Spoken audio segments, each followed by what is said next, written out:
So today, we have a fight that I wish happened in the Resident Evil 6 game. Chris Redfield versus Jake Muller. Who wins? Let's find out. So, who's stronger? Well, Chris is widely known for his strength. He's easily sent zombies flying. He's lifted zombies high above his head and launched them. He's snapped zombies' necks. He's pushed zombies off of him when they had the leverage and crushed their skulls, all with ease. He staggered and hurt BOWs like the big Axeman with his strikes. He staggered, knocked over, and even hurt Wesker with his blows. He's momentarily physically restrained Wesker, and he's even pushed and punched this massive boulder away all by himself. But Jake is the son of Albert Wesker, meaning his physicality is enhanced to some degree. He too has easily sent Joavo zombies flying, as well as easily throwing them around, decapitating them with his kicks and crushing their skulls. He even killed one of them by crushing its chest with a kick into a wall. He has seriously damaged concrete pillars with his strikes. He easily launched Sherry Birkin from one plane to another while the planes were flying. He even staggered and hurt the Eustonok with his blows, and even sent the monster absolutely flying with a leaping punch. To be honest, I'd say they're fairly even here. So, what about durability? Well, Jake was fine running and fighting in the cold, snowy mountains, as well as on top of the lava pit at the end of their story in Red 6. He's remained conscious after taking blows from the Eustonok and was only knocked out after the Eustonok curb stomped him. He was fine after a couple-story fall, being sent flying by a RPG rocket, a motorcycle crash, and a point-blank explosion. And most impressively, he was just fine after a massive, and I mean massive, fall, like hundreds of feet. But Chris endured several powerful blows from Wesker, including being sent flying through a locked metal door. He's routinely walked off long falls. He's got right back up after point blank explosions, and even survived a plane crash into a volcano with little injury. Uh, Again, I'd say they're fairly even here. Jake might be slightly better, but not by much by any means. And now, speed. Well, Jake has temporarily outpaced the Eustonok. He's easily outreacted the Eustonok, dodging several of its attacks and landing more blows.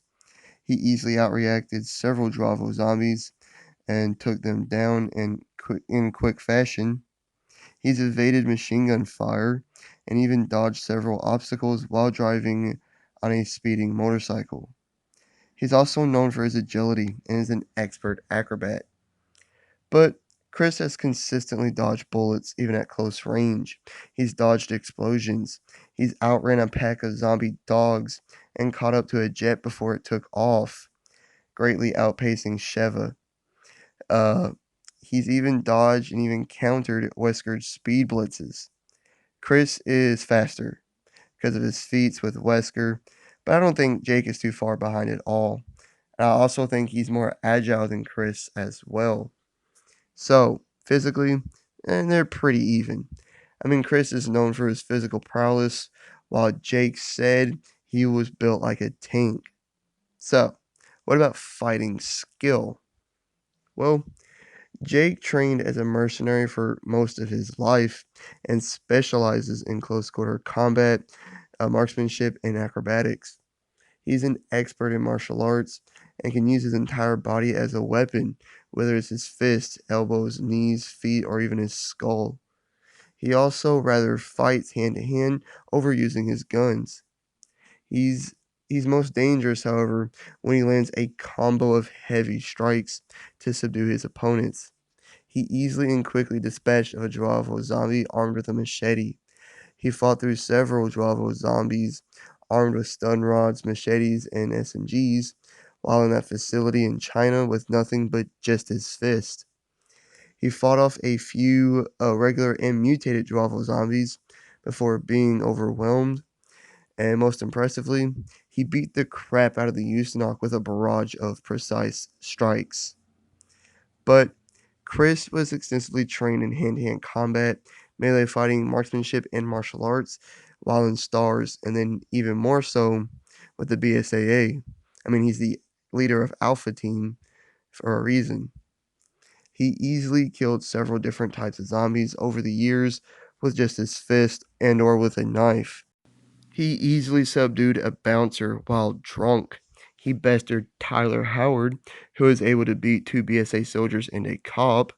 He was able to hold his own with Wesker and a brainwashed Joe Valentine while holding back. And he stalemated Leon in their brief fight, and it seemed as if he had the slight upper hand over Leon throughout the entire fight. I think Chris is better here because we've never seen Jake face another skilled fighter before. He never had to face someone like Leon. Not saying that he couldn't hold his own or even beat someone like Leon. He's just never showed it while Chris has.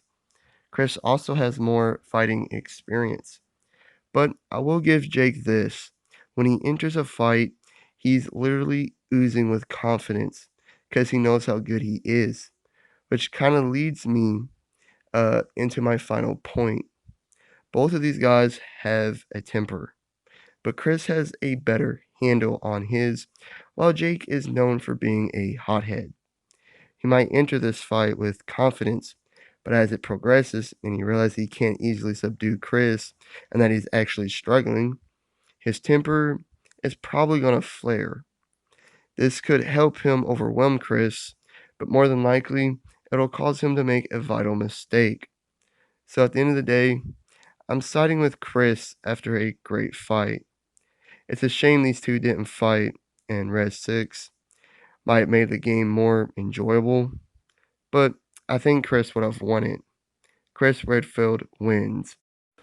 Like and subscribe if you did enjoy. Leave a comment what you think and hit the notification bell to be notified of all my future videos and all that great stuff. I'll catch you on the next one. Peace.